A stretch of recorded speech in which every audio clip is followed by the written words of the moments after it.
ինչ չի կարելի ուտել վահանաձև գեղձի ախտահարման դեպքում, որ մթերքներն են ստիպում գեղձին մեծանալ եւ ինչ ուտել վահանաձև գեղձի լավ աշխատանքի համար։ Կան հետազոտություններ, որ համարվում են զոբագեն, խաչածաղկավորներից ծաղկակաղամբը, բրոկոլին, ռուկոլան, բողկը։ Խոսենք չափի մասին, իսկ յոդով հարուստ մթերքների օգտագործումը կվնասի գեղձի աշխատանքին, որն է այդ չափը։ Այո, թիոտոքսիկոզի դեպքում չի կարելի չարաշահել, չի կարող վնասել կերակրի աղը, որը յոդացված է, մի փոքր օգտագործումը չի վնասի կամ 1-ից 2 ունկույզը հաստատ չի վնասի։ Ասում են վահանաձև գեղձի ախտահարում ունեցողները պիտի չափեն շաքարը սննդակարգում կամ առհասարակ խուսափեն քաղցրավենիքից, որն է միֆը։ Շաքարի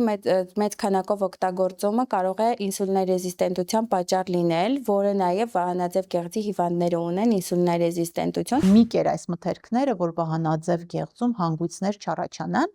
թվարկենք պոմիդորը, պղպեղը, սմբուկը, կաթը, սրանք կարող են հանգույցի առաջացման պատճառ հանդիսանալ։ Դուք դիտում եք Միֆեր առողջության մասին հաղորդումը, բարև ձեզ։ Այսօր խոսենք այն մասին, թե ինչ չի կարելի ուտել վահանաձև գեղձի ախտահարման դեպքում, որ մթերքներն են ստիպում գեղձին մեծանալ եւ ինչ ուտել վահանաձև գեղձի լավ աշխատանքի համար։ Մեզ կասի էնդոկրինոլոգ Սուսաննա Հովակիմյանը, բարև ձեզ դոկտոր։ Բարև ձեզ։ Շնորհակալ եմ հրավերն ընդունելու համար։ Նմանապես շնորհակալ եմ։ Իսկապես կան մթերքներ, որոնք ստիպում են վահանաձև գեղձին մեծանալ։ Նախ ասենք, որ վահանաձև գեղձի ախտահարումը կապված չէ սննդի հետ։ Գոյություն ունի երկու տիպի ախտահարում՝ հիպերթիրոզ, երբ վահանաձև գեղձի հորմոնները շատ են արտադրվում, եւ հիպոթիրոզ, երբ վահանաձև գեղձի հորմոնները քիչ են արտադրվում։ Առաջինի դեպքում նյութափոխանակությունը արագացված է, աշխատանքը վառարանի պես է, իսկ երկրորդի դեպքում նյութափոխանակությունը դանդաղ է։ Սակայն սննդակարգը երկուսի դեպքում էլ տարբեր է։ Հիպերթիրոզի ժամանակ յոդացված սնունդը այդքան էլ ցանկալի չէ, չափավոր քանակությամբ կարող ենք սնվել, իսկ հիպոթիրոզի ժամանակ ավելի յոդացված սնունդն է։ Ուրեմն ասենք, որոնք են այն մթերքները, որոնք ստիպում են վահանաձև գեղձին մեծանալ։ Կան այդպիսի մթերքներ։ Կան հետազոտություններ, որ համարվում են զոբագեն, խաչածաղկավորներից ծաղկակաղամբը, բրոկոլին, ռուկոլան, բողկը։ Դրանց չափավոր քանակությամբ օգտագործումը վնասակար չէ, սակայն եթե 1-ից 1.5 կիլոգրամ օգտագործենք, բնականաբար զոբագեն կլինեն։ Սակայն կաղամբի ազդեցությունն էլ կարելի է իջեցնել խաշելու կամ թթու դնելու տարբերակով։ Ուրեմն խոսենք չափի մասին, իսկ յոդով հարուստ մթերքների օգտագործումը կվնասի գեղձի աշխատանքին, որն է այդ չափը։ Այո, թիոտոքսիկոզի դեպքում չի կարելի չարաշահել, քանի որ յոդացված սնունդը կարող է ազդել բացասաբար, ասենք ինչպես վառվող վառարանի վրա բենզին լցնենք, դա արդեն նյութափոխանակությունը ակտիվացնում է, իրենց մոտ առանց այն էլ նյութափոխանակությունը շատ ակտիվ է։ Բայց չի կարող վնասել կերակրի աղը, որը յոդացված է, մի փոքր օգտագործումը չի վնասի կամ 1-ից 2 ունկույզը հաստատ չի վնասի։ Իսկ հիպոթիրոզով հիվանդների դեպքում, քանի որ ունենք յոդի ցուցված է յոդացված սնունդը։ Յոդացված մթերքներից են ծովամթերքը, սաղմոնը, սկումբրիան, ծովատառեխը, ինչպես նաև ծովային կաղամբը, լամինարյան շատ ցուցված է, յոդացված է եւ ցուցված է հիպոթիրոզով հիվանդներին։ Վահանաձև գեղձը եւ շաքարը, ասում են վահանաձև գեղձի ախտահարում ունեցողները պիտի չափեն շաքարը սննդակարգում կամ առհասարակ խուսափեն քաղցրավենիքից, որն է միֆը։ Այո, շաքարը առհասարակ վատ է օրգանիզմին, քանի որ բորբոքումների առաջացման պատճառ է, վատ է անդրադառնում աղիների վրա։ Եվ շաքարի մեծ քանակով օգտագործումը կարող է ինսուլինարեզիստենտության պատճառ լինել, որը նաև վահանաձև գեղձի հիվանդները ունեն ինսուլինարեզիստենտություն եւ հակված են հետագայում դիաբետի առաջացման։ Քաշի ավելացումը նույնպես հիպոթիրոզի ժամանակ չի կարելի, իսկ մենք ունենք այդ խնդիրը, որ քաշի ավելացումը հիպոթիրոզի ժամանակ կարող է ավելի շատ լինել։ Հետևաբար պետք է սահմանափակել շաքարի օգտագործումը, ցանկալի է օգտագործել շաքարի փոխարինիչներ։ Այ խոսենք դրա մասին, կարծիք կա, որ դրանք բարձրացնում են վահանաձև գեղձի T3 հորմոնը եւ իջեցնում T4 հորմոնը, վնասում առհասարակ գեղձի աշխատանքին, սա միֆ է։ Ապացուցողական բժշկությունը նման բան չի ասում, այդ երկու հորմոնները դիտարկում ենք միասին խնդիրը արձանագրելու համար։ Սպիտակ շաքարը շատ է վնասում եւ առաջացնում է բորբոքումներ, հատկապես աղիների միկրոֆլորան է փոխում։ Դրա համար ավելի լավ է օգտագործել փոխարինիչներ, որոնք բուսական ծագում ունեն եւ բնական են ավելի։ Աղիների միկրոֆլորայի վրա լավ է անդրադառնում։ Քանի որ մեր աղիներում միկրոֆլորան փոխվում է, հետեւաբար բորբոքման հավանականությունը բարձրանում է։ Ասում են, որ վահանաձև գեղձի խնդիրներ ունեցողներին չի կարելի գլուտեն պարունակող մթերքներ, կան նաև առանց գլուտեն դիետաներ, հատկապես վահանաձև գեղձի ախտահարում ունեցողներին են նշանակում, ձեր կարծիքը բժշկուի։ Բանն այն է, որ կա աուտոիմուն պրոտոկոլ։ Գլուտենը եւ վահանաձև գեղձի բջիջները իրար նման են։ Այդ պատճառով այն մարդիկ, որոնք ունեն գլուտեն անտանելիություն, ցելակիա, իրենց հակացուցված է, իսկ այն մարդիկ, որոնք չունեն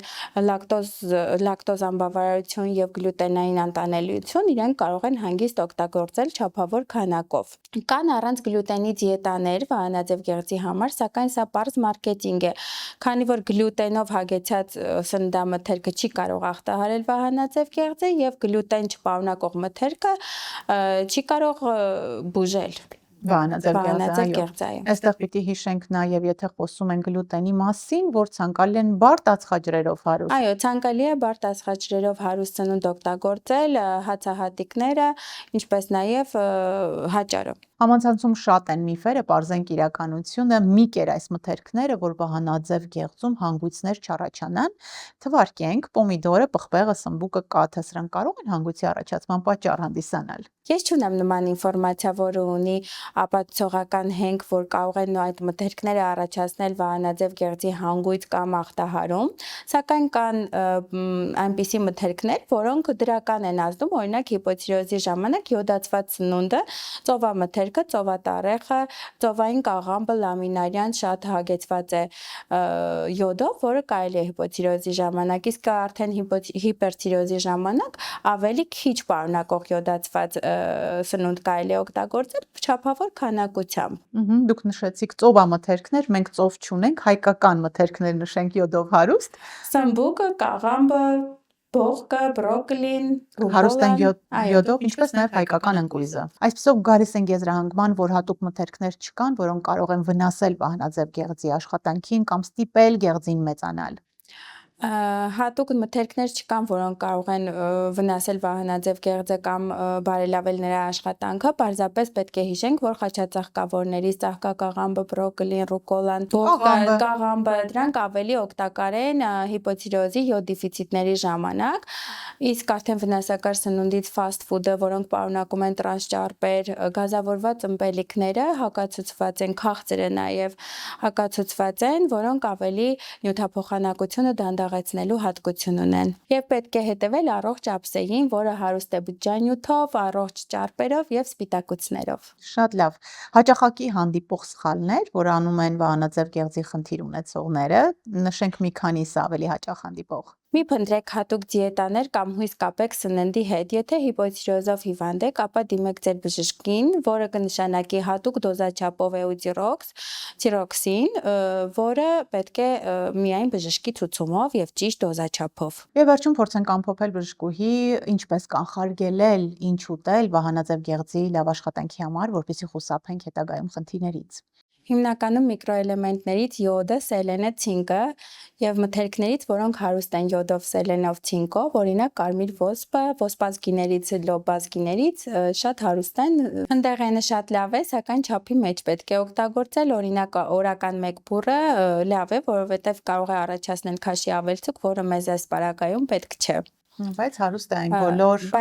այն բոլոր միկրոէլեմենտներով, որոնք անհրաժեշտ են վահանաձև գեղձի ճիշտ աշխատանքի համար։ Եվ ուրեմն թող սնունդը դառնա մեր դեղը եւ դեղը մեր սնունդը։ Շնորհակալություն բժշկուհի, Հիպոկրատի խոսքերով էլ ավարտում ենք։ Հետևեք մեր թողարկումներին կարևորը բաց չթողնելու համար, իսկ ինֆորմացիան մի բան է, որը կիսվելուց չի պակասում, կիսվեք այս ինֆորմացիայով ձեր ընկերների հետ։ Մի մոռացեք բաժանորդագրվել մեր ալիքին, կարևորը բաց չթողնելու համար, հետևեք մեզ նաև սոցիալական էջերով։